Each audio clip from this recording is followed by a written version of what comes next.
Dinding Dragonfall Ridge komandan yang bertanggung jawab adalah kapak melihat melalui teropongnya melihat retakan besar muncul di dinding bed. Artileri Angkatan Laut 152 mm telah menembus gerbang kota dan bagian utara tembok kota. Sekarang mereka hanya menunggu pintu masuk terakhir untuk meluncurkan serangan skala penuh. Seorang prajurit di atas pos pengintaian berteriak ada pergerakan di gerbang kota. Mereka tampaknya sedang mengumpulkan kuda dan ksatria Finer mendekat menanyakan apakah mereka harus menyesuaikan bidikan senjata angkatan laut. Kapak menggelengkan kepalanya. Dia tidak khawatir menghadapi musuh kepala ksatria saat berbalik ke tombak. Dia berkata setelah serangan ini mungkin tidak akan banyak ksatria yang tersisa di dalam wilayah tombak. Dengan tenang menjawab karena mereka memutuskan untuk berdiri bersama saudara laki-lakinya. Orang-orang ini bukan lagi miliknya ksatria, membiarkan mereka membayar harga atas pengkhianatan.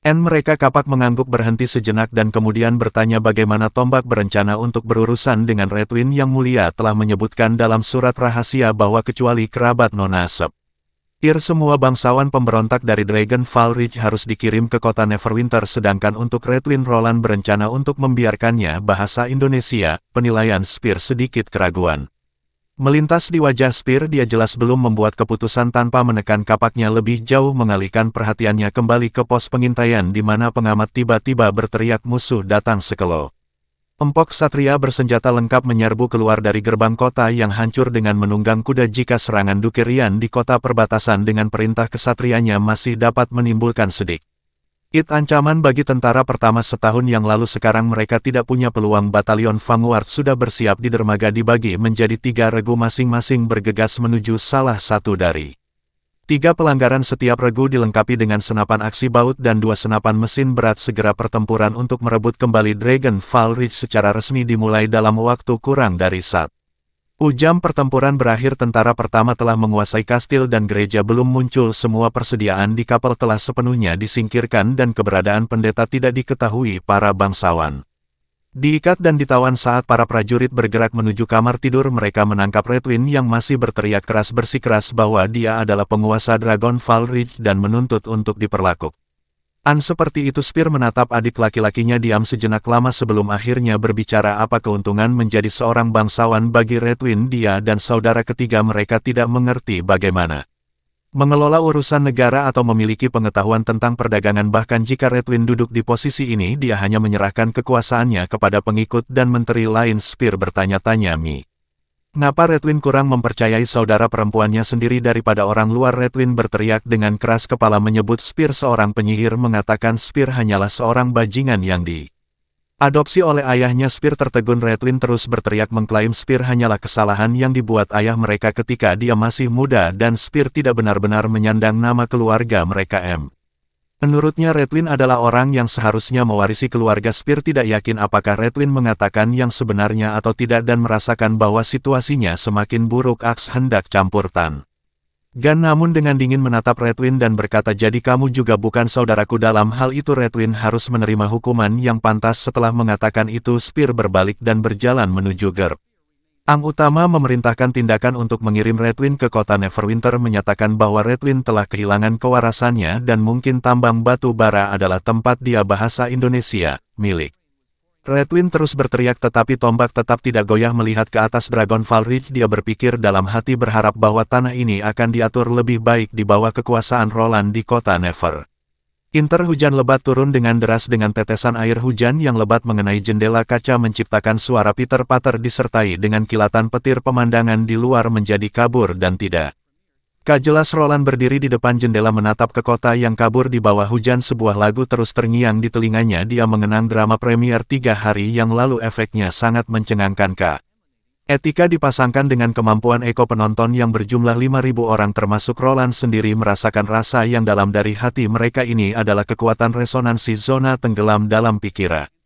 Roland tiba-tiba dibawa kembali ke kenyataan ketika pintu kantor diketuk. Barev memasuki ruangan. Sejak Black City of Love dilakukan, banyak warga telah berbondong-bondong ke balai kota untuk mengajukan sewa perumahan dan membeli rumah mereka sendiri. Juga telah terjadi peningkatan yang signifikan dalam pernikahan. Roland memuji Bara atas kebaikannya bahasa Indonesia, bekerja dan menekankan perlunya Untuk terus memperluas perekrutan migran dan pengungsi populasi yang cukup sangat penting untuk pengembangan kota Neverwinter Scroll dipanggil dan Roland menuangkan secangkir teh untuknya. Dia menyatakan keinginannya untuk memperluas cakupan pendidikan untuk memasukkan para pengungsi yang baru saja tiba di kota Neverwinter Scroll berpikir sejenak dan kemudian dengan jujur menyatakan bahwa mungkin sulit untuk mencapai ini saat ini mereka kekurangan staf pengajar dan ruang kelas yang membuatnya sulit untuk memenuhi kebutuhan semua orang. Roland mengusulkan saran untuk mengurangi tekanan pada guru dan memungkinkan pembelajaran mandiri. Dia menjelaskan bahwa mereka dapat mengadakan kelas umum seminggu sekali untuk mengajarkan dasar-dasar membaca dan menulis untuk sisa waktu siswa dapat menggunakan buku bergambar dengan anotasi fonetik untuk berlatih sendiri. Tidak akan ada ujian dan tidak ada kehadiran wajib, semuanya tergantung pada inisiatif individu. Scroll merenung sejenak mengatakan jika itu masalahnya tanpa seseorang yang menjaga mereka akan mengesankan jika 1 dari 10 orang berhasil belajar sendiri. Roland tersenyum, dia hanya ingin memberi semua orang kesempatan, akan selalu ada orang yang bahasa Indonesia tidak puas dengan pekerjaan bergaji rendah yang biasa-biasa saja dan yang bercita-cita untuk mencapai tujuan mereka lebih cepat. Untuk mencegah orang-orang ini mengambil jalan yang salah, mereka harus membimbing mereka untuk memperbaiki diri dengan cara yang benar jika mereka ingin mendapatkan perumahan yang stabil dan lepas dari kehidupan yang miskin dan susah payah.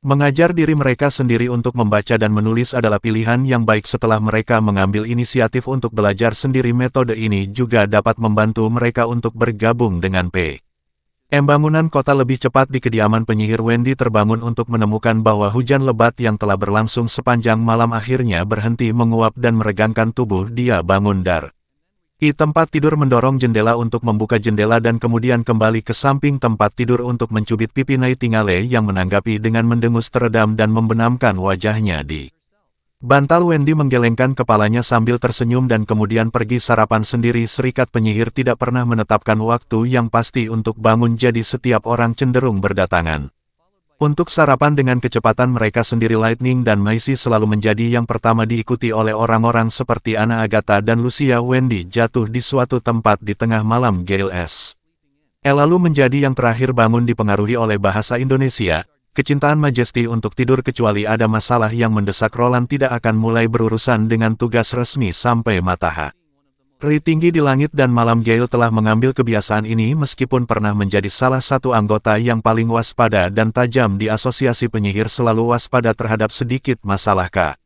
Kebiasaannya telah berubah secara mengejutkan. Wendy tidak melihat ini sebagai hal yang buruk. Setelah menyelesaikan sarapannya, dia pergi ke lantai pertama gedung penyihir. Segera setelah dia memasuki gate, Ungling menyambutnya diikuti oleh beberapa gadis seusia. Wendy mengucapkan selamat pagi kepada ketiga gadis kecil itu, duduk di meja kantor dan kemudian bertanya tentang penjualan volume pertama buku Harian Penyihirling. Dengan senang hati melaporkan bahwa itu sangat populer. Gadis lain melaporkan bahwa mereka telah menjual sekitar 60 eksemplar dalam seminggu terakhir dan pada tingkat ini 1000 eksemplar yang awalnya dicetak akan terjual habis dalam waktu setengah bulan lagi. Wendy agak terkejut mendengar hasil ini setelah semua sebagai buku yang murni menghibur yang tidak mengisi perut atau dan studi, dan dengan harga yang agak tinggi. Itu luar biasa bahwa itu terjual dengan sangat baik. Ide itu awalnya datang dari Roland dan melihat popularitasnya Wendy merasa sangat terdorong.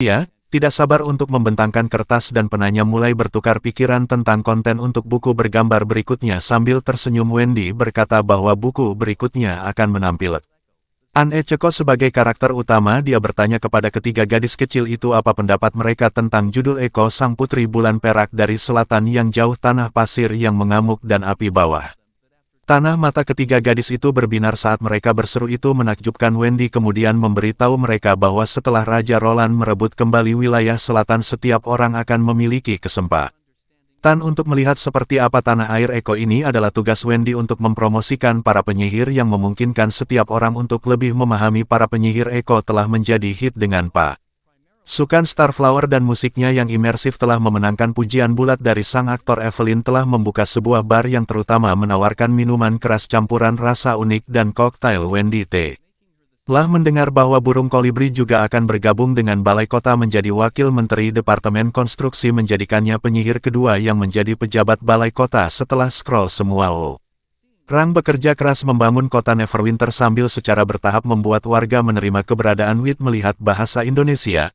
mereka sebagai sederajat hari yang Roland janjikan. Wendy merasa sek. Arang dalam jangkauan di kota fajar di tengah malam di taman istana. Otto dan Oro menyelinap di balik batu besar dengan Otto merasa sedikit gugup mengetahui ini adalah kamar tidur Raja. Oro memutar mata. Nya mengatakan ini adalah ide Ot. Mengapa dia takut sekarang? Dia ingat bagaimana beberapa hari yang lalu Otto bahkan berani menyelidiki Lord Quinn tentang situasi Andre saat ini dan mereka berdua ira tatapan Lord Quinn seolah-olah dia ingin menangkap mereka di tempat jika bukan karena fakta bahwa mereka telah menjadi teman bermain Andrea ketika mereka masih kecil. Mereka mungkin dalam masalah besar. Berita yang Lord Quinn katakan kepada mereka sangat mencengangkan karena Raja jatuh sakit. Putra mahkota sering bertemu dengan seorang alkemis di istana bahkan meminta pengunjung yang datang untuk menanyakan tentang penyakit itu untuk pergi. Lord Quinn telah melihat sekilas sang alkemis mengatakan dia adalah seorang wanita muda, wanita yang diselimuti kerudung hitam. Mendengar ini Otto tidak bisa tidak memikirkan gereja jika bukan karena perjalanannya ke kota perbatasan dia mungkin tidak membuat bahasa Indonesia koneksi, tetapi setelah bertemu Roland dan belajar tentang bagaimana gereja diam membudidayakan penyihir yang disebut yang murni dalam upaya untuk menumbangkan kerajaan dan kekuatan massa untuk perang ilahi, mereka berdua Pride membuka lorong rahasia tempat pertemuan rahasia Ereka dari pertemuan masa kecil mereka. Otto berkomentar bahwa saat itu mereka baru berusia 10 tahun dan jika Yang Mulia tahu dia akan memarahi mereka, tetapi sekarang menerobos masuk tanpa izin dia tahu apa yang mungkin dipikirkan Yang Mulia. Aro mengeluarkan botol kaca dari kantong pinggangnya, membuka tutupnya dan menuangkan cairan ember ke pagar yang langsung melarutkan jeruji besi keduanya.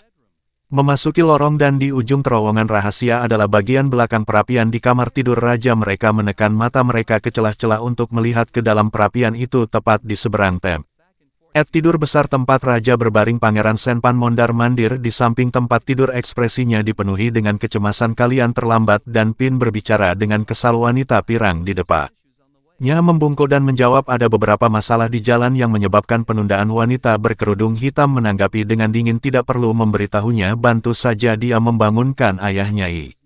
Ini tidak lain adalah Isabella dan Blackveil. Isabella mengeluarkan sesuatu dari lengan bajunya sambil tersenyum memberitahu Blackveil untuk tidak mengatakan bahwa mereka masih membutuhkan bantuan Pan.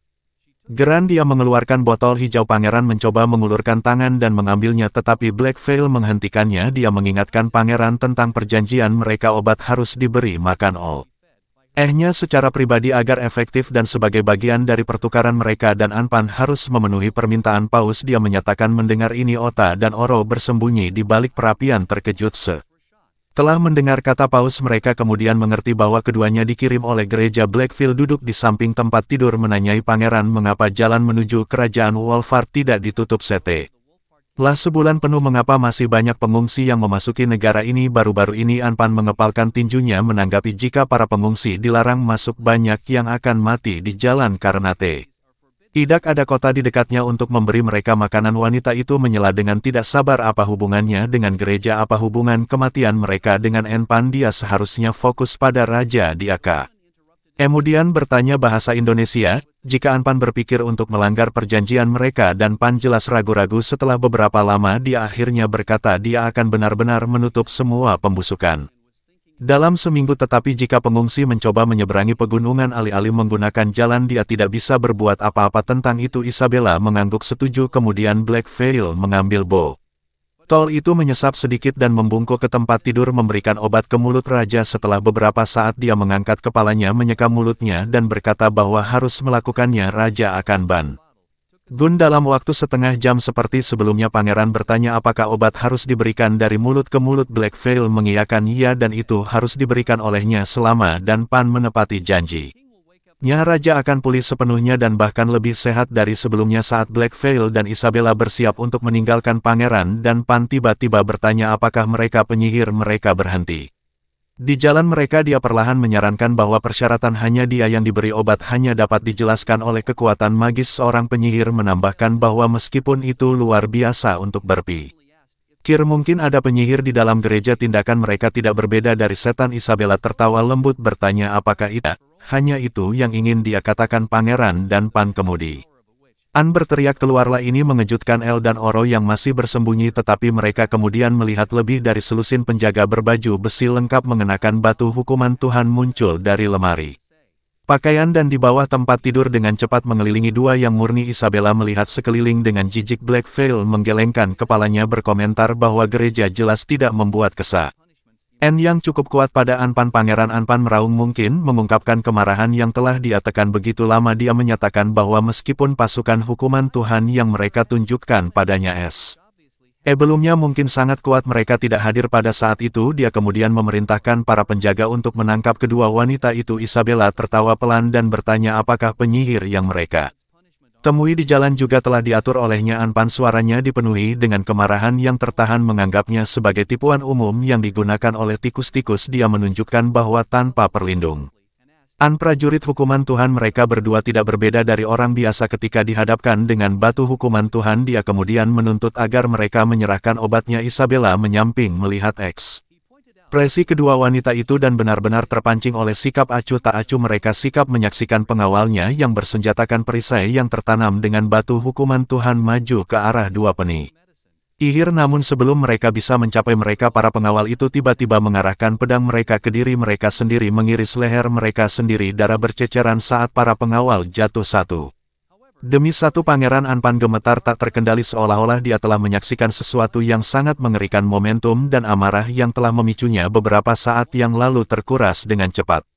Segera setelah bercak basah muncul di tengah celananya saat dia kehilangan kendali atas kandung kemihnya. Dengan air seni menetes di kakinya, kerudung hitam dengan mantap mendekati pangeran selangkah demi selangkah. Otto Andoro yang bersembunyi di ruang rahasia sangat ingin bergegas keluar, tetapi mekanisme untuk membukanya hanya bisa BAAP Veil bermaksud memberi pangeran pelajaran. Dia tiba-tiba tampak tersadar dari trans dan duduk di tanah menggigil dan bergeser ke belakang. Dia bertanya bingung bahkan dengan semua batu hukuman Tuhan adalah sebuah pertanyaan yang bertanya-tanya bagaimana dua penyihir itu mungkin masih bisa menggunakan kekuatan mereka.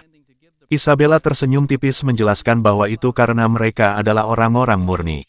Isabella kemudian menyarankan agar sang pangeran mematuhi perjanjian mereka dengan sungguh-sungguh. Ayahnya pada akhirnya akan aman dan sehat, dan begitu gereja mengambil alih kastil abu-abu, sang pangeran bisa menjadi salah satu dari mereka.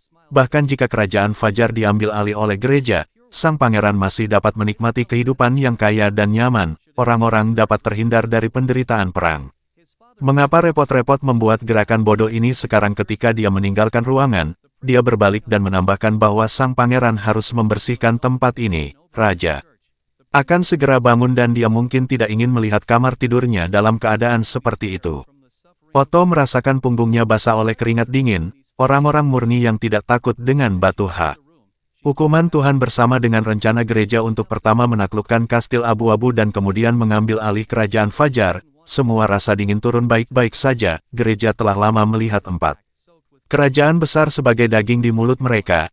Inilah yang dikatakan Yang Mulia Roland. Oro bertanya-tanya apa yang harus mereka lakukan. Oro pikir ini adalah cara bahasa Indonesia, di luar apa yang dapat mereka tangani.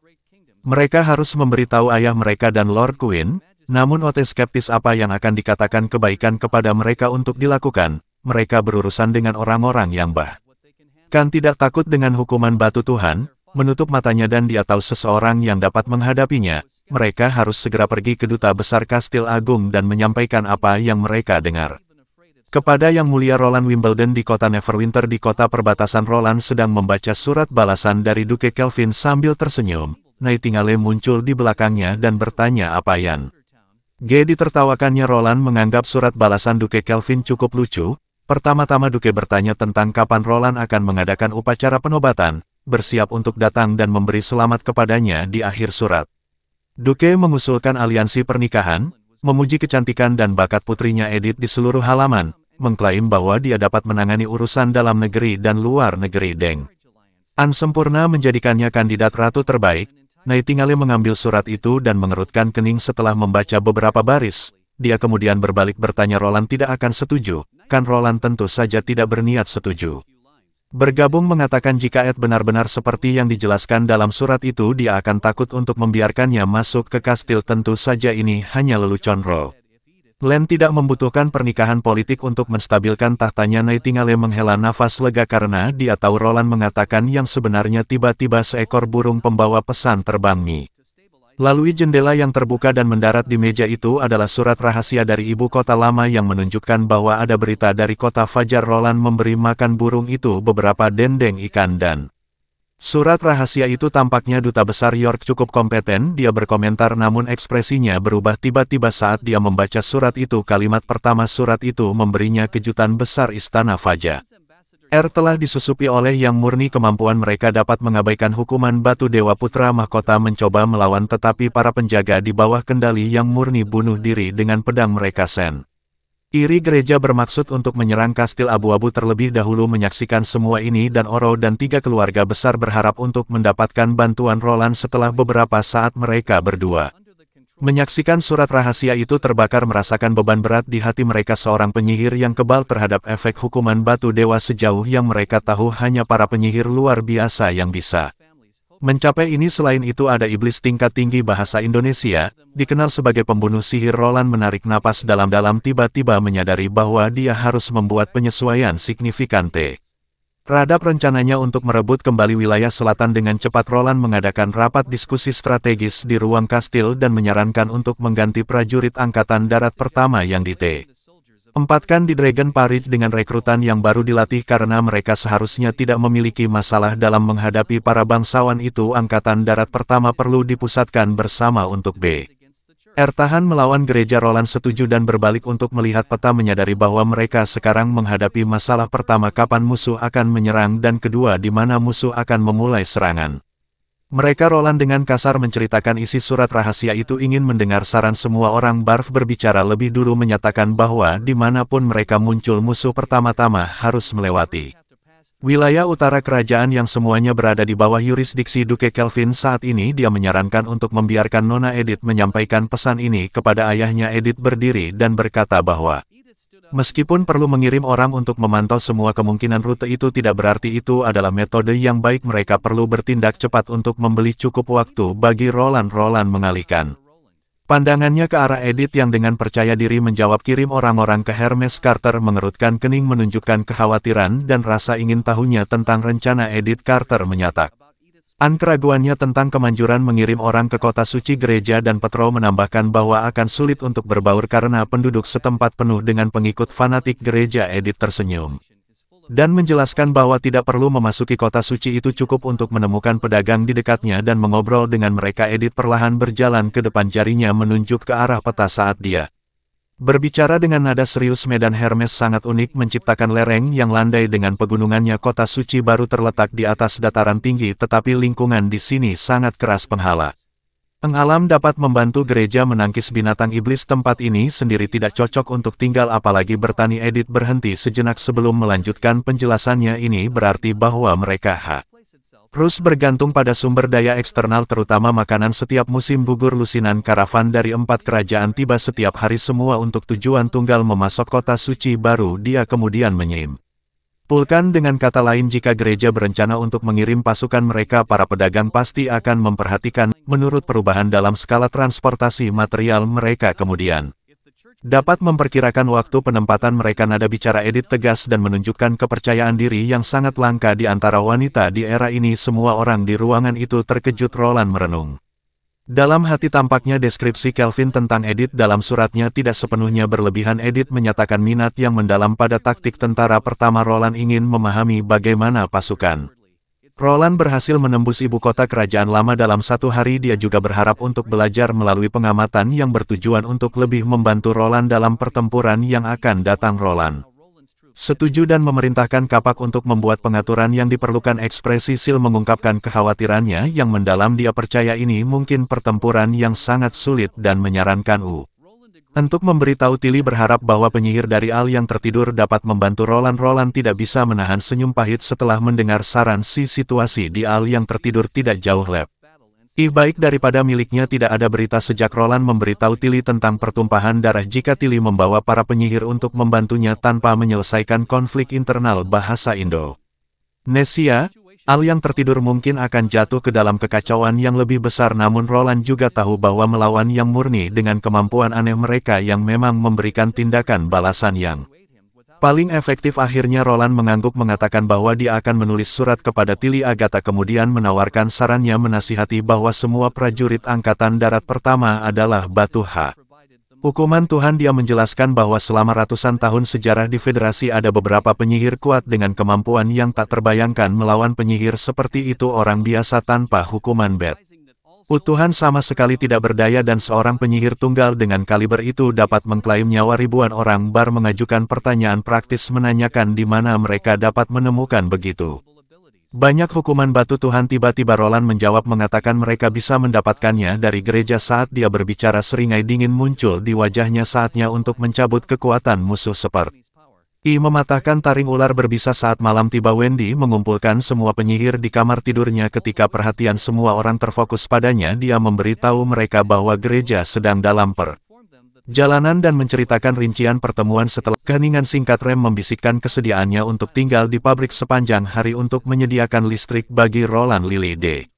Ikuti dengan mencubit pipi Rem dengan lembut mengingatkannya dengan hangat jika dia kelelahan. Roland akan lebih khawatir dan harus mengirim seseorang untuk menjaganya. Interaksi mereka menimbulkan tahu ringan meredakan ketegangan di ruangan. Inisiatif Rem memicu gelombang tanggapan dari para penyihir lainnya. Evelyn berkata dia akan menghasilkan alkohol sebanyak mungkin untuk berkontribusi suasana ruangan itu secara bertahap menjadi lebih positif. Mereka tidak diliputi rasa takut tetapi mereka bersiap untuk berperang. Melihat reaksi semua orang, Wendy merasakan sedikit kelegaan di hatinya. Meskipun para penyihir memiliki kekhawatiran, tidak ada yang menunjukkan rasa takut untuk melawan gereja. Skenario yang tidak terbayangkan setahun yang lalu. Mengambil napas dalam-dalam untuk menenangkan ruang.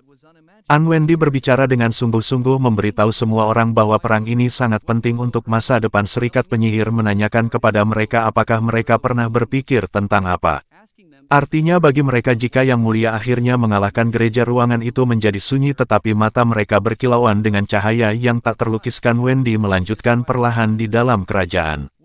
Bahasa Indonesia, Kastil Gri dan mungkin di seluruh benua para penyihir akan dapat hidup dengan damai di bawah pemerintahan Yang Mulia Roland. Mereka bahkan mungkin memiliki kesempatan untuk menciptakan dunia baru bersama orang-orang biasa yang menikmati kedamaian dan kesetaraan. Dia menambahkan sambil tersenyum, sekarang tentu saja mengetahui gaya Yang Mulia biasanya dia mungkin lebih suka semua orang untuk terus bekerja seperti biasa dan tidak bekerja berlebihan. Wendy tidak dapat menyampaikan pidato yang membangkitkan semangat kepada para prajurit seperti Roland. Dia membagikan pikirannya yang tulus kepada semua orang. Akhirnya Wendy memandang setiap orang yang hadir dan berkata dengan tulus, ini adalah rumah bersama mereka dan ini adalah momen penting untuk mengubah nasib mereka. Dia bersedia memberikan segalanya untuk itu. Dengan itu dia mengulurkan tangannya dengan telapak tangan ke bawah memberi isyarat kepada seseorang untuk berjanji bersama. Scroll adalah orang pertama yang meletakkan tangannya di tangan Wendy, diikuti oleh Nightingale dan Ana Agatha. Dengan lembut ditarik oleh Liv, ragu-ragu sejenak sebelum juga meletakkan tangannya di atas para penyihir membentuk lingkaran masing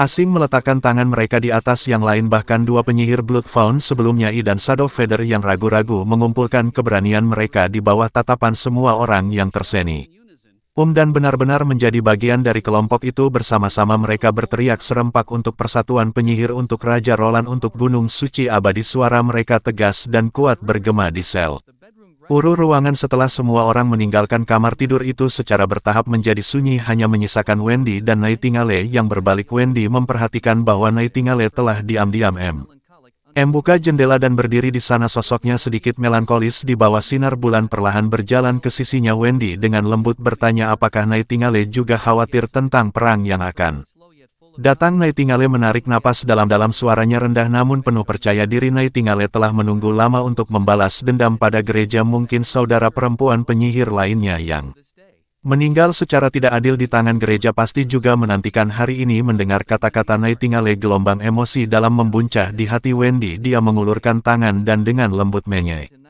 Tentu wajah Nightingale memegang tangannya, menatap mata Nightingale memberitahunya untuk melindungi Roland, juga ingat untuk melindungi dirinya sendiri. Nightingale perlahan menutup matanya merasakan angatan sentuhan Wendy dan memeluknya erat. Setelah dikeluarkannya perintah perang, kota Neverwinter dengan cepat beralih ke keadaan bahasa Indonesia. Kesiapan perang dengan semua orang membuat persiapan mendesak untuk pertempuran yang akan datang. Sejumlah besar gandum dari Dragonfall Ridge dengan cepat diangkut ke lumbung. Sebagian gandum diolah menjadi ransum kering untuk para prajurit dengan cara Mengupas dan menggiling senjata api dan amunisi juga sedang dipersiapkan dengan segera dan para rekrutan baru telah menyelesaikan pelatihan dasar mereka dan siap untuk terlibat dalam pertempuran Meng. Ingat intensitas sedang dari operasi ini. Roland memutuskan untuk mengirim pasukan sebanyak 1.500 tentara yang dikomandoi oleh Kapak mengingat kemungkinan bertemu dengan Yang Murni. Shi dan I juga siap untuk bergabung dengan ekspedisi. Brian mendekati dengan mengatakan lokasi pertempuran belum diputuskan. Roland ingin mendengar pendapat Angkatan Darat Pertama. Brian mempertimbangkan untuk terlibat dalam wilayah barat ini dapat memanfaatkan keunggulan daya tembak dan dukungan logistik mereka dengan sejumlah besar kapal uap yang mampu mengangkut tentara dan amunisi ke garis depan dalam waktu kurang dari 1 hari. Sedangkan untuk gereja karena jaraknya yang jauh jika perang berlangsung lebih dari sebulan pasukan gereja akan mati kelaparan. Namun Roland tidak menemukan rencana ini layak karena gereja masih memiliki pengaruh yang signifikan di GRE Castle dan sejumlah besar orang-orang percaya dapat memberikan dukungan kepada mereka. Edith berbagi kekhawatirannya karena takut jika situasinya berubah tidak menguntungkan. Gereja mungkin memaksa warga kastil besar untuk mengonsumsi pil dengan menggunakan rakyat jelata untuk menguras kekuatan tentara pertama. Dia sadar bahwa Roland ingin memenangkan perang sambil juga memastikan keselamatan warga kastil abu-abu. Dia menyarankan agar serangan dilakukan di luar wilayah kastil abu-abu. Namun Brian percaya bahwa Ed kurang memahami senjata api. Dia khawatir jika lokasi pertempuran terlalu jauh dan amunisi habis, dukungan logistik tidak dapat dijamin sehingga sulit untuk melanjutkan perang. Keduanya memiliki pandangan yang berbeda dan tidak ada yang dapat membujuk yang lain. Edith sangat yakin bahwa warga sipil kastil besar harus dilindungi dan dihindarkan dari kehancuran perang. Melihat perdebatan mereka, Roland menyarankan mengapa tidak memusatkan pasukan dan memberikan dukungan terlebih dahulu ke kota-kota perbatasan. Brian mengatakan mereka tidak dapat memprediksi dari arah mana gereja akan melancarkan serangan mereka. Namun Roland menganalisis dari perspektif strategis. Percaya bahwa mereka dapat membimbing musuh untuk menyerang dari arah yang diharapkan melalui serangkaian strategi. Melihat Roland menunjuk ke peta, Edith tiba-tiba menyebutkan punggungan angin dingin. Roland mengangguk. Bahasa Indonesia menyarankan bahwa mereka dapat memusatkan pasokan di Coldwind Ridge dan menempatkan pasukan pertama di kota terdekat Emphal.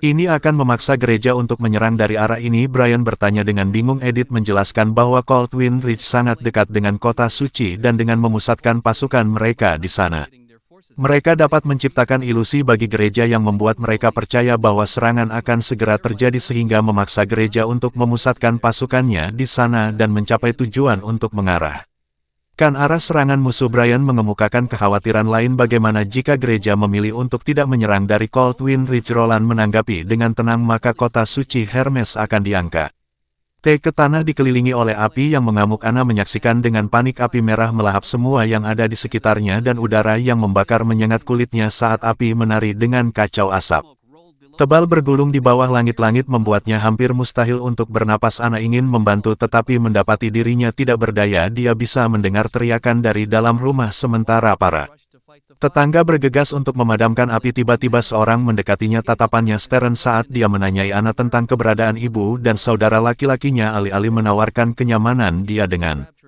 kasar meraih bahunya, menamparkan wajahnya berulang kali. Rasa sakit dan bahasa Indonesia, ketakutan menyentak Anna hingga terbangun dan dia mendapati dirinya di tempat tidur sambil terengah-engah. Omelan kasar itu sepertinya bergema di telinganya. Anna mencoba menyisir rambutnya dengan cepat, meneguk segelas air dingin dari meja samping tempat tidurnya. Napasnya menjadi teratur saat dia berpakaian dan menyegarkan diri sebelum menuju ke gedung penyihir. Setelah tiba, Ling melambaikan tangan dan menyambutnya dengan hangat sementara Wendy memuji cuaca yang indah dan bertanya apakah Anna berencana untuk mengunjungi North Slope Mountain. Anna bertukar sapa singkat dengan mengatakan dia akan menuju ke sana sore ini. Ketika keduanya bercanda bertanya apakah dia berencana untuk pergi berkencan dengan Roland. Anna tersenyum dan hanya menggelengkan kepalanya tanpa menjelaskan lebih lanjut. Wendy tidak mendesak lebih jauh. Wendy menyerahkan 2 koin emas kepada Anna. Ini adalah gajinya untuk bulan itu dengan pembayaran di tangan. Anna kembali ke aula utama kastil tempat Carter menunggu. Dia menyerahkan salah 1 koin kepadanya. Carter bertanya apakah itu pengaturan yang biasa. Anna mengangguk. Selama renovasi kota perbatasan, semua penduduk asli termasuk ayah Anna dialokasikan sebuah rumah Namun sejak dia menjual Anna ke gereja seharga 25 emas, dia telah memutuskan semua hubungan dengan pria. Ini meskipun demikian ada beberapa hal bahasa Indonesia, Anna tidak bisa sepenuhnya menghindari emas di tangannya, misalnya ayahnya karena penipuan perjudian dan pencurian telah menghabiskan uangnya. Nya dalam waktu setengah tahun jatuh ke dalam kemiskinan yang menyedihkan. Carter mendekati sebuah kamar bobrok dan mengetuk pintu. Seorang pria membuka pintu sambil tersenyum lebar saat dia mengundang. Carter masuk untuk minum teh, namun Carter menggelengkan kepalanya, ekspresinya serius dan sekilas jijik saat dia menyerahkan uang, menjelaskan itu adalah biaya hidup pria itu untuk bulan itu. Sementara itu Anna bersandar di dinding lorong, garis bawah, pelan pada dirinya sendiri, merasa bahwa dia tidak bisa membebani Roland lebih jauh. Ketika Carter kembali, dia menepuk dadanya meyakinkan Anna bahwa semuanya udah diurus. Anna dengan tulus berterima kasih kepada Carter, memintanya untuk tidak memberitahu Roland tentang hal itu. Carter mengangguk mengerti. Anna kemudian berbalik dan berjalan menuruni tangga. Setelah hampir 4 bulan Leanne menginjakkan kaki di kota perbatasan, sekali lagi menyadari kota itu telah mengalami perubahan drastis. Populasi telah meningkat dan suasananya lebih hidup. Leanne dan Honey B. Gegas ke tepi sungai menyelam langsung ke hari kerja keras. Ketika batu besar terakhir akhirnya tertanam dengan kuat di tanah, Leanne menyeka keringat dari dahinya. Honey bertepuk tangan kagum berseru, "Anne telah berhasil mengukir jalan melalui Gunung Lin," menjawab dengan senyum bangga. Tidak ada yang tidak bisa dia lakukan. Setelah pekerjaan selesai, Honey bertanya apakah Leanne membawa peralatan membuat api dan menyarankan mereka bisa menangkap ikan dan memanggangnya di sini. Namun Lin menggelengkan kepalanya mengatakan dia sudah cukup makan ikan panggang di lorong tidur. Meskipun Honey masih tampak tergoda dengan ide ikan, Leanne memberitahunya bahwa dia juga tidak boleh mengeringkan ikan di sini, dan Leanne berpikir Roland mungkin juga tidak menghargai rasa ikan asin. Tiba-tiba Lin teringat Ashburton. Ia tanya apakah dia masih sering terganggu oleh berbagai sup ikan di lorong tidur. Tatapan Leanne menyapu masa depan lokasi konstruksi pelabuhan, berpikir bahwa mereka akan segera dapat menyambut Tilly di sini. Honey senang mendengar Tilly juga akan ada di sini membantu Roland dengan perang yang akan datang. Melihat Honey yang tidak bersalah, Leanne berpikir dalam hati, anak ini benar-benar tidak tahu apa-apa tentang perang. Jika Tilly tidak dapat menyelesaikan masalah dengan darah yang mengalir kembali ke lorong tidur dan gereja meluncurkan serangan besar-besaran pada Roland, itu akan menjadi masalahnya. Tadi dia berharap Tilly dan semua orang bisa kembali ke kota perbatasan dan lebih baik bahasa Indonesia. Tetaplah di sini selamanya. Dengan cara itu keinginan yang dia buat selama musim dingin bisa menja. Di kenyataan, di dermaga yang ramai semuanya berjalan sesuai rencana dan dengan tertib. 1.500 prajurit Angkatan Darat Pertama yang berpartisipasi dalam operasi yang akan datang menaiki kapal perang yang siap untuk berangkat. Sementara itu sesuai dengan rencana yang dikonfirmasi pada pertemuan strategis, tambahan ke-4.000 prajurit dari Angkatan Darat Pertama sedang mengangkut amunisi dan makanan siap untuk menuju ke wilayah utara. Edith telah berjanji untuk secara pribadi menulis surat kepada ayahnya yang menyediakan setengah dari stok gudang untuk digunakan para prajurit dan mengatakan penguasa kota Misty Valley juga telah menyatakan bahwa dia akan sepenuhnya mendukung semua kebutuhan Angkatan Darat Pertama. Melihat dermaga yang sibuk, Roland bertanya kepada Edith apakah dia punya rencana untuk kembali ke utara. Edith menggelengkan kepalanya mengungkapkan preferensinya untuk menemani Angkatan Darat Pertama dan berpartisipasi dalam semua pertempuran yang akan datang. Dia berdiri di dekat pagar kapal dengan lembut, mengangkat rambut panjangnya, kemudian membuat gerakan hormat meminta Roland untuk menjaga adik laki-lakinya. Roland mengangguk setuju, berjanji untuk menjaga Cole dengan baik. Ngin laut dengan lembut mengangkat rambut panjang Edith. Dia menatap Roland dalam-dalam, mengatakan kepadanya bahwa ketika perang besar datang dia akan menunggunya di Misty Valley Town saat kapal itu perlahan berlayar menjauh. Nightingale tidak bisa menahan diri untuk tidak mengungkapkan ketidakpuasannya, berpikir bahwa Edith memperlakukan situasi hidup dan mati ini seolah-olah mengatur kencan romantis.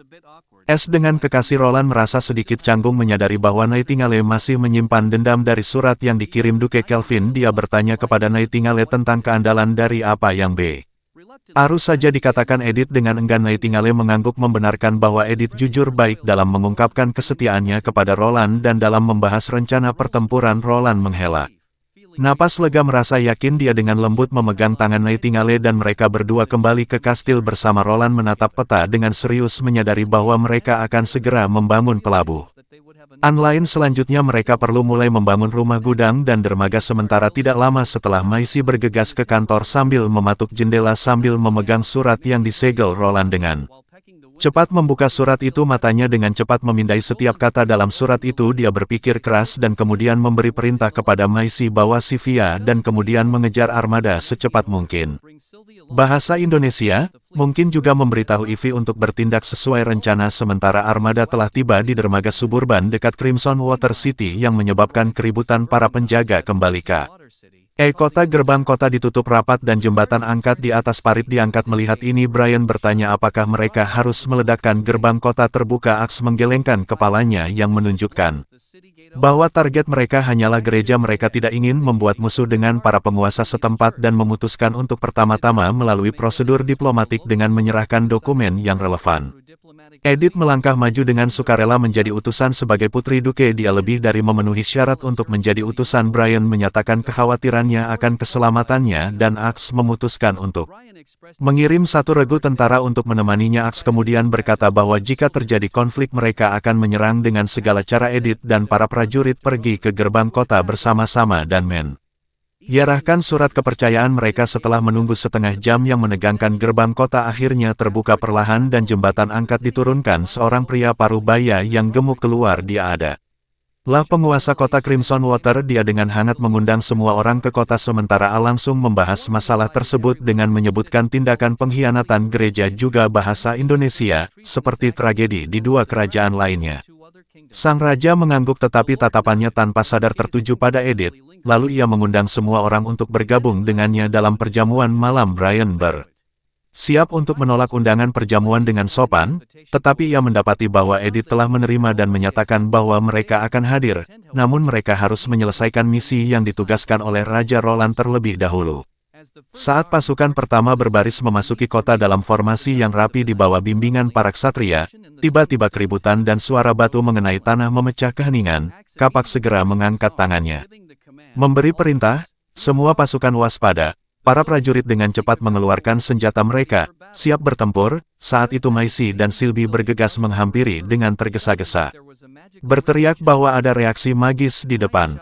Brian berteriak mendesak memberitahu tuan yang gemuk itu agar para kesatrianya segera minggir, tetapi sebelum ia dapat menyelesaikan kalimatnya, sekelompok penganut gereja yang mengenakan jubah hitam menyerbu keluar dari sekitar sudut, menyerang para ksatria yang membimbing. Dampak dari para penyerang itu mencengangkan, bahkan kuda-kuda itu pun terjatuh karena serangan mereka. Para ksatria dengan cepat terlibat dalam pertempuran dengan para penyerang. Tuan yang gemuk itu awalnya tertegun bahasa Indonesia oleh adegan tiba-tiba ini, tetapi kemudian dia menjadi marah berteriak keras. Sialan itu melenyapkan semua pemberontak ini, namun batu besar jatuh dari langit membuatnya cepat menutup mulutnya. Semua orang kemudian melihat seorang wanita dengan rambut hijau menggunakan sihirnya untuk mengendalikan batu-batu besar di tanah melemparkannya ke malam seperti peluru. Melihat ini segera diperintahkan untuk melepaskan tembakan-tembakan terus menerus bergema di jalan-jalan dan peluru berhamburan seperti tetesan air hujan mengenai penyihir itu. Saat penyihir itu jatuh ke tanah, tuan yang gemuk masih agak kaget melihat penyihir itu di tanah Meskipun dia telah mendengar gereja itu membangkitkan penyihir, sekarang setelah menyaksikan dengan matanya sendiri dia tidak percaya. Kapak tidak memperhatikannya dan memerintahkan pasukan untuk terus maju. Mereka dengan cepat menangani sisa-sisa orang percaya yang menyerang dan Brian memimpin satu regu tentara ke dalam gereja dengan cepat menghilangkan perlawanan di dalam. Setelah itu mereka mulai cari gereja sesuai dengan perintah yang mulia. Semua dokumen, surat dan perlengkapan disita dengan cermat. Ketika mereka akhirnya membuka pintu besi tebal ke ruang bawah tanah, mereka melihat bahwa itu diisi dengan kotak-kotak dan di dalam kotak-kotak itu ada tumpukan koin emas dan batu hukuman Tuhan. Sementara itu di pulau yang tertidur awan abu-abu menggantung rendah mencerminkan hati Heidi Morgan yang berat di tengah kilatan petir dan raungan guntur. Pikirannya menjadi semakin kacau. Sudah lebih dari 2 bulan sejak I dan Shadow Feather pergi dan tidak ada kabar dari mereka meninggalkannya. Merasa bingung dan cemas jika jarak adalah masalahnya. Mereka bisa dengan mudah mengancam Honey dan memaksa utusan hewannya untuk mengirim pesan. Heidi tidak bisa tidak bertanya-tanya kecelakaan macam apa yang telah terjadi. Dengan gelisah dia menutup jendela menghalangi angin laut yang menderu. Situasi di Isle yang tertidur secara bertahap berbalik melawannya sejak kembalinya Tilly. Para penyihir non-tempur semuanya berpihak padanya, menempatkan Heidi di bawah tekanan yang luar biasa. Para penyihir ini biasanya lemah dan tidak berdaya, sekarang dengan cepat meningkat statusnya dan bahkan ada tanda-tanda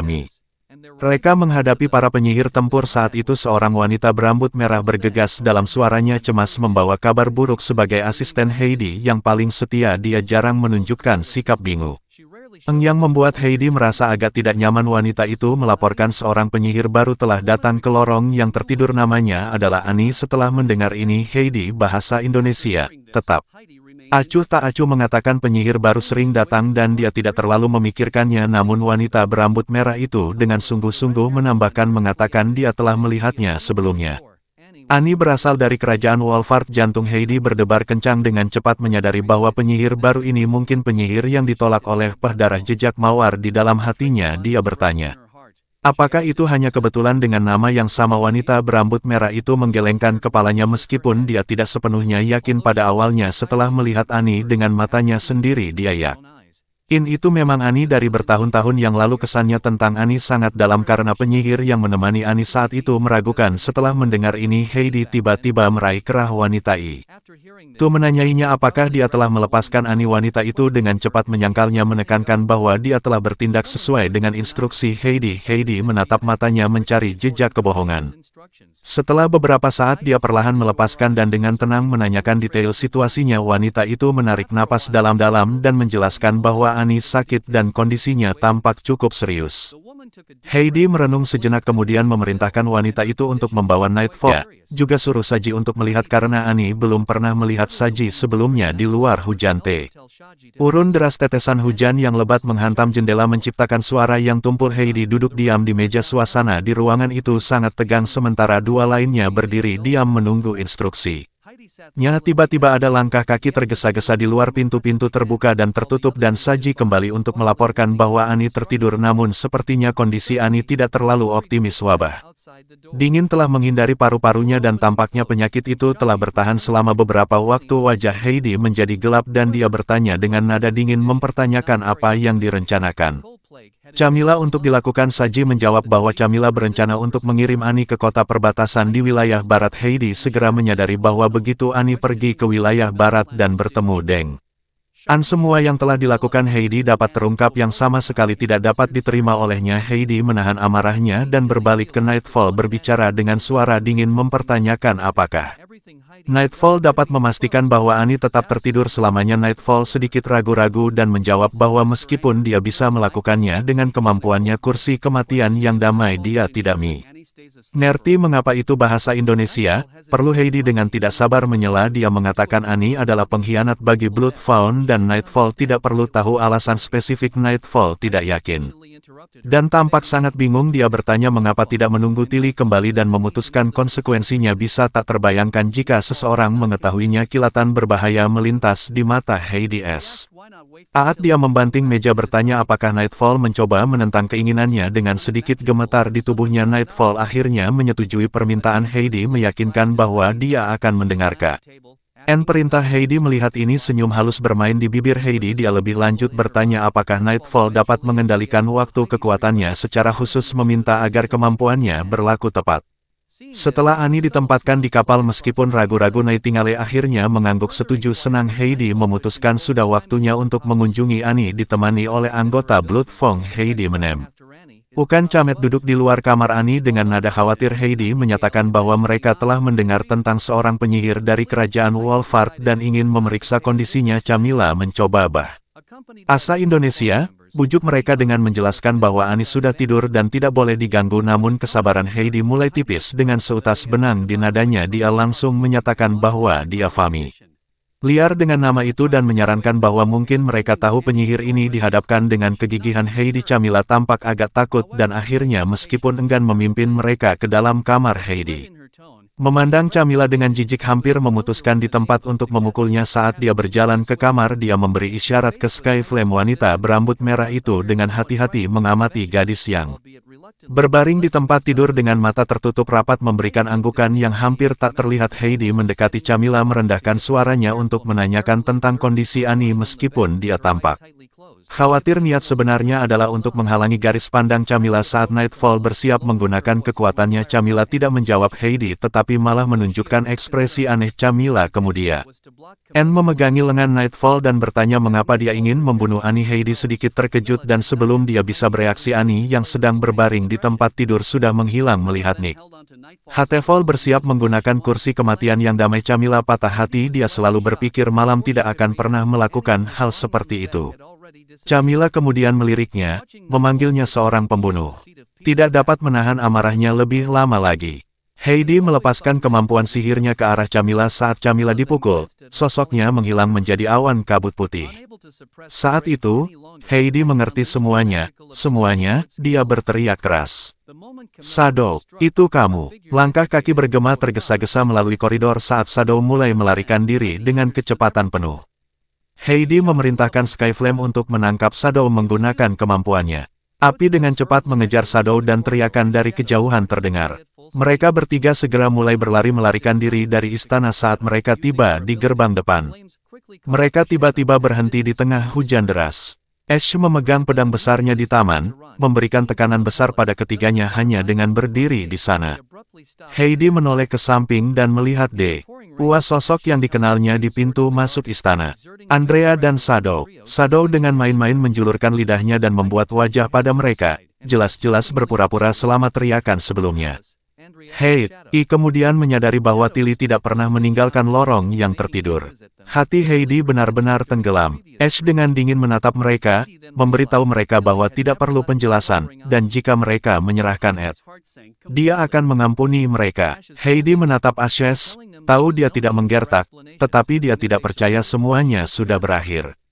Dia memerintahkan Skyflame untuk menahan Ash. Sementara dia dan Nightfall berlari menuju pintu masuk istana. Heidi memerintahkan Nightfall untuk berurusan dengan Shadow terlebih dahulu dan kemudian menyandera Andrea, tetapi Andrea dengan tenang mengangkat tongkat besi panjang di tangannya sebelum Heidi dapat melihat apa yang terjadi. Suara ledakan melumpuhkan tubuhnya sepenuhnya. Dia jatuh dengan keras ke tanah, tersandung dan jatuh ke air hujan. Air yang memercik masuk ke mulut, hidung, dan pakaiannya. Tanpa memeriksa luka-lukanya, dia berteriak dengan gagah kepada Nightfall untuk menyerang Andrea. Namun, tanggapan Nightfall membuatnya sangat kecewa. Nightfall tidak menyerang Andrea dan akhirnya kembali ke tempat Heidi untuk memeriksa luka-lukanya. Heidi yang meronta-ronta mengangkat kepalanya dan melihat Andrea perlahan berjalan ke arahnya. Bertanya apakah dia masih ingin melawan. Nightfall menjawab untuk penyerahan dirinya dan memohon agar Andrea tidak membunuh Heidi. Andrea menatap Heidi dengan dingin, mengatakan kepadanya bahwa Tilly masih memiliki beberapa pertanyaan yang ingin dia selesaikan. Dia akan menunggu sampai buktinya meyakinkan sebelum bahasa Indonesia memutuskan nasib Heidi. Jadi untuk saat ini mereka aman. Nightfall sedikit bingung setelah mendengar kata bukti. Dengan cepat menyela mengatakan Annie telah mengkhianati para penyihir Bloodfong dan itulah mengapa Heidi harus mengambil tindakan terhadapnya. Andrea melirik Nightfall sekarang menyadari bahwa Heidi telah menipu para anggota Bloodfong. Mengangkat bahu dia mengklarifikasi Annie tidak pernah menjadi bagian dari Bloodfong. Heidi tahu dia dalam masalah besar sepenuhnya menyadari apa yang akan terjadi selanjutnya. Tilly pasti telah mengumpulkan informasi tentangnya dari berbagai sumber. Memanfaatkan momen itu Andrea menoleh Heidi menggertakkan giginya dan mengerahkan kekuatan terakhirnya untuk melepaskan kekuatan magisnya, melepaskan kemampuannya kekuatan untuk menghancurkan. Tidak ada wanita. Heidi. Nightfall berteriak namun kemampuan itu tidak berlaku. Penghalang tak terlihat menghilangkan kemampuannya. Heidi melihat dengan tidak percaya sementara Andrea menunjukkan ekspresi jijik. Dia meraih kalung batu hukuman Tuhan padanya setelah melapor situasi itu kepada Tilly. Ashes memperhatikan bahwa ekspresinya tidak ringan hati atau lega seperti yang diharapkan setelah menyelesaikan masalah besar. Sebaliknya dia tampak agak tertekan dengan khawatir. Ashes bertanya apakah Tilly bahasa Indonesia. Merasa tidak enak badan Tilly menggelengkan kepalanya. Dia awalnya enggan mempercayai isi surat rahasia Roland. Nadanya terdengar sangat melankolis.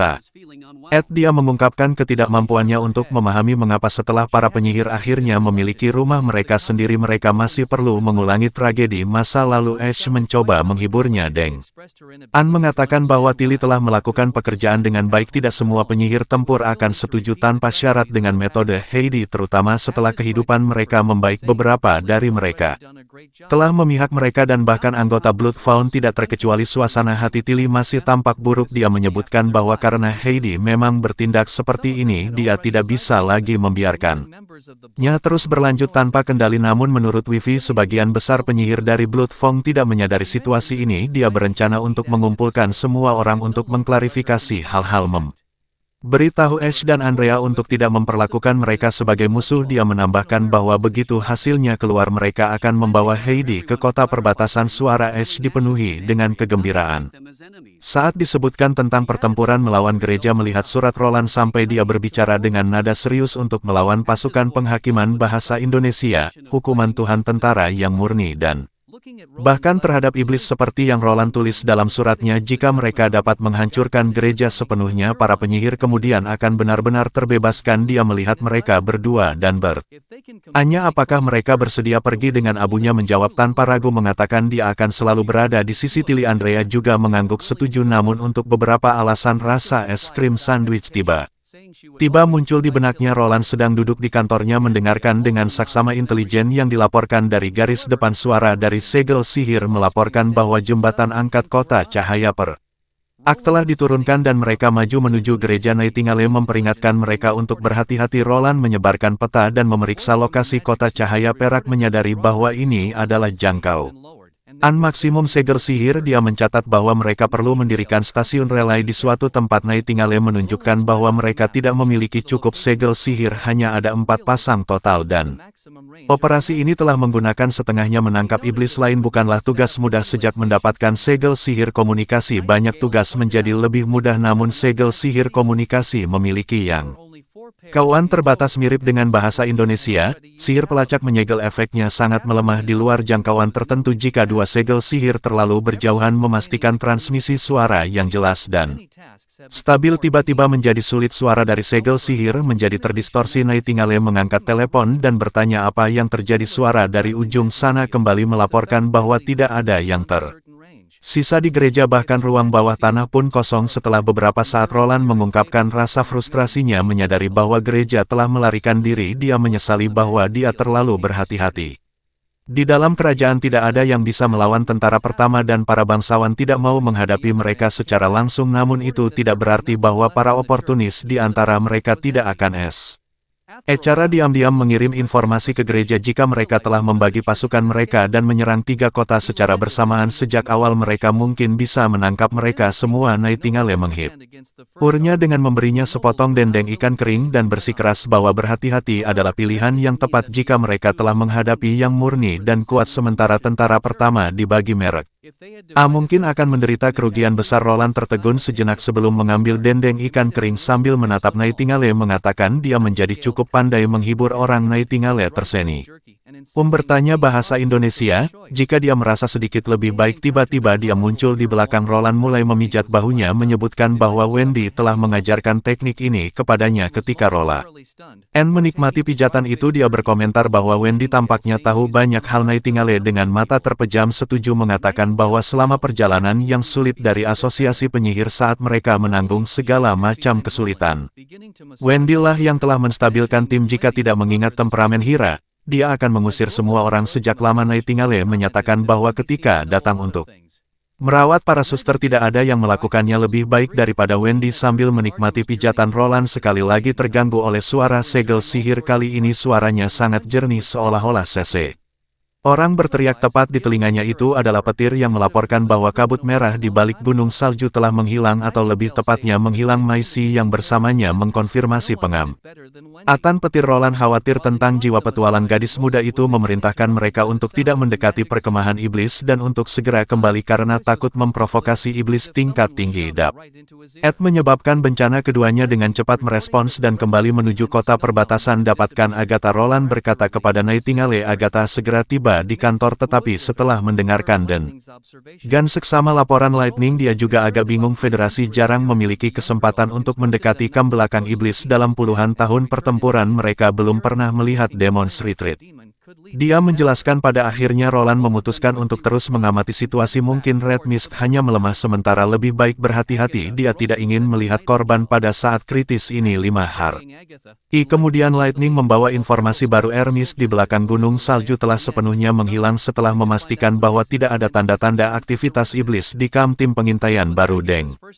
An cepat dibentuk Maisi menggendong Agatha dan Lightning memimpin sementara beberapa regu prajurit mengawal Sahlin dan Summer berharap untuk mengetahui alasan di balik hilangnya Red Mist ini adalah pertama kalinya Agatha mendekati Demon's Camp. Lightning melaporkan bahwa mereka telah tiba dan hendak turun sementara suara Roland datang melalui segel sihir di ujung lain memerintahkan mereka untuk hati-hati dan segera melarikan diri jika mereka menghadapi bahaya. Maisi menutup sayapnya dan menukik ke tanah-tanah tandus itu dipenuhi dengan menara batu hitam. Agatha menunjuk ke menara batu hitam terdekat mengamati bahwa menara itu tidak layu. Dia berspekulasi bahwa iblis itu tidak berencana untuk mundur atau setidaknya keputusan telah dibuat dengan sangat tergesa-gesa tepat ketika mereka akan menuju ke pusat kam. Petir yang berjalan di depan tiba-tiba menjerit dan jatuh ke tanah mengejutkan. Maisi segera berubah menjadi seekor merpati dan terbang ke udara. Petir dengan cepat terbang keluar dari lubang dengan marah dia bertanya siapa yang menggali lubang di sana. Agatha terkejut tetapi lega bahwa petir tidak terluka. Petir menemukan iblis di dalam lubang dan setelah diperiksa Agatha memastikan bahwa iblis itu sudah mati. Dia lebih lanjut menegaskan penilaiannya bahwa apapun yang terjadi apakah itu keputusan untuk mundur atau keadaan darurat lainnya itu pasti terjadi dengan sangat tiba-tiba.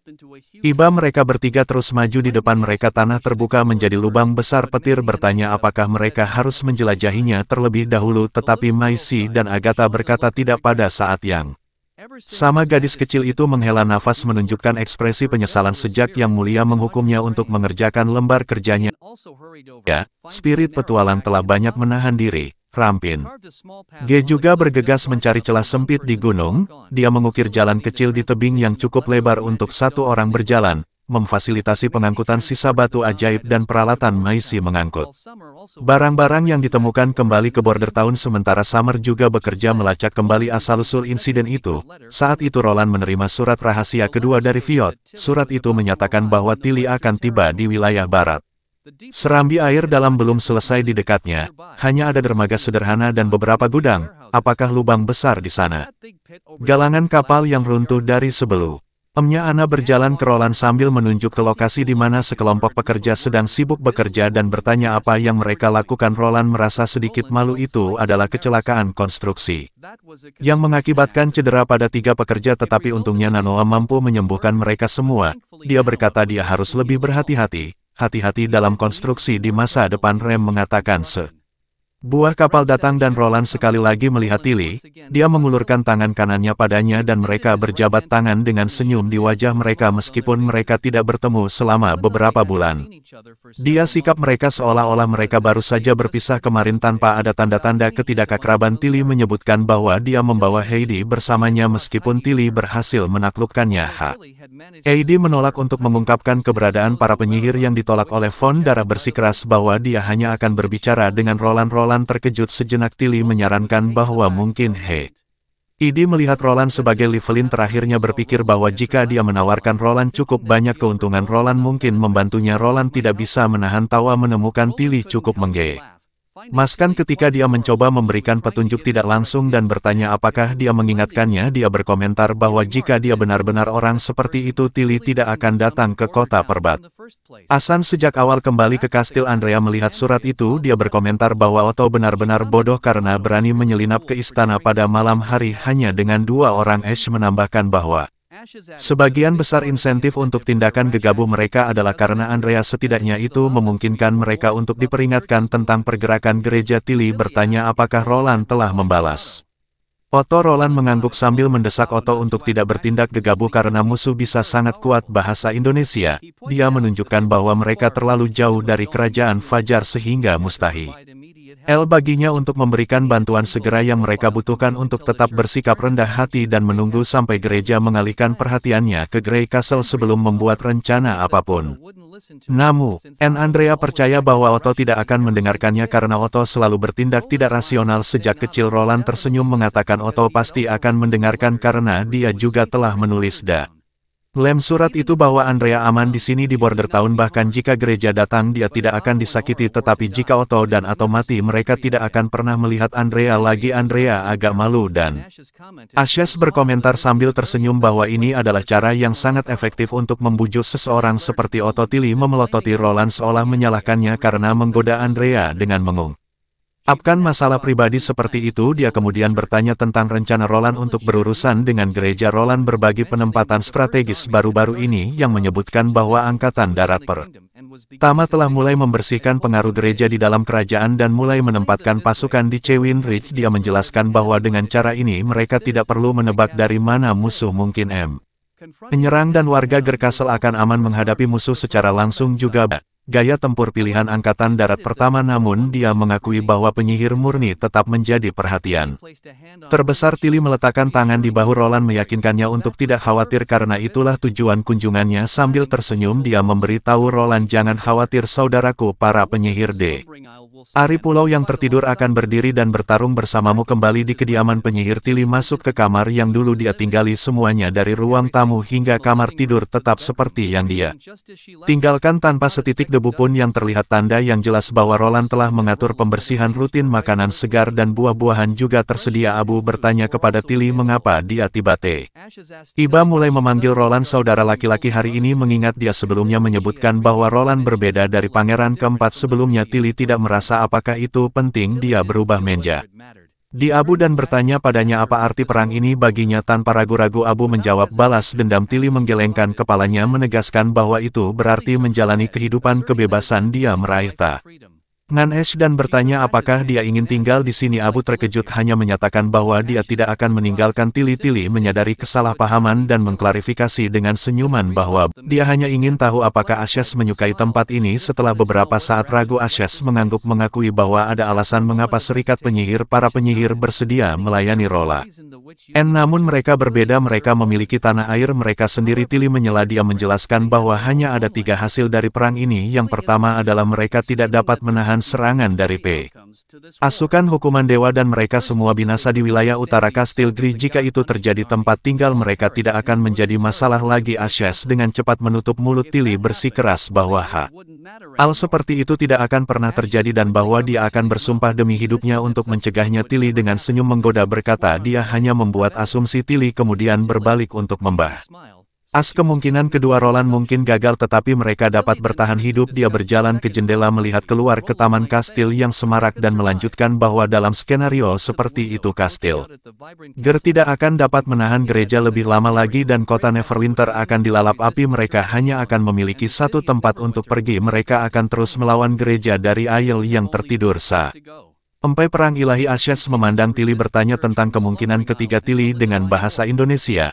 senyum mengatakan bahwa itu berarti mereka akan mengalahkan gereja, mencabut Hermes dan membebaskan semua penyihir. Ketika hari itu tiba misi Pulau Tidur juga akan berakhir. Ashes agak bingung dan Tilly menjelaskan bahwa Pulau Tidur awalnya berfungsi sebagai tempat perlindungan bagi para penyihir untuk bersembunyi dari dunia luar. Begitu gereja pergi mereka tidak perlu menyembunyikan diri mereka di dengan lingkungan hidup yang keras dan sumber daya yang langka. Tentu saja itu semua tergantung pada preferensi setiap orang dan mereka dapat memilih di mana mereka ingin tinggal. Ashes mengangguk menyatakan bahwa bahkan jika itu adalah jurang neraka yang dipenuhi iblis dia akan tetap di sisi Tilly dengan senyum main-main bertanya apakah Ashes akan merasakan hal yang sama bahkan di dunia yang dipenuhi dengan ikan asin dan sup ikan. Ashes terdiam sesaat. Tilly tidak bisa menahan tawa.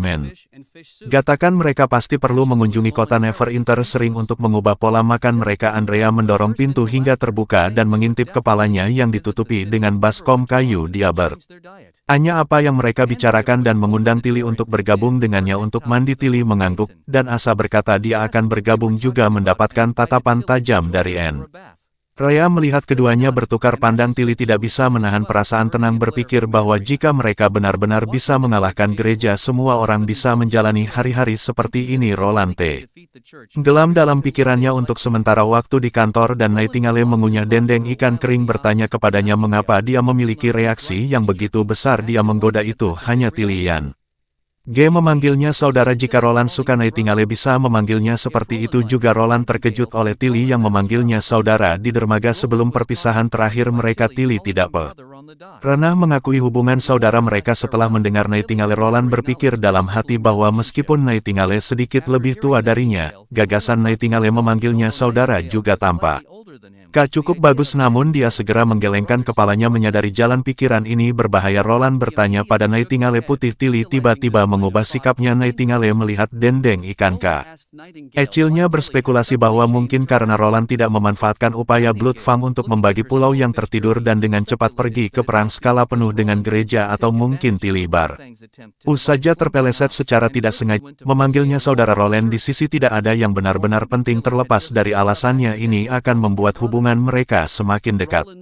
Menandai langkah maju yang solid dalam upayanya untuk memenangkan semua penyihir dari lorong yang tertidur, mereka berdua meninggalkan kastil dan menuju ke ruang bawah tanah untuk memastikan keselamatan.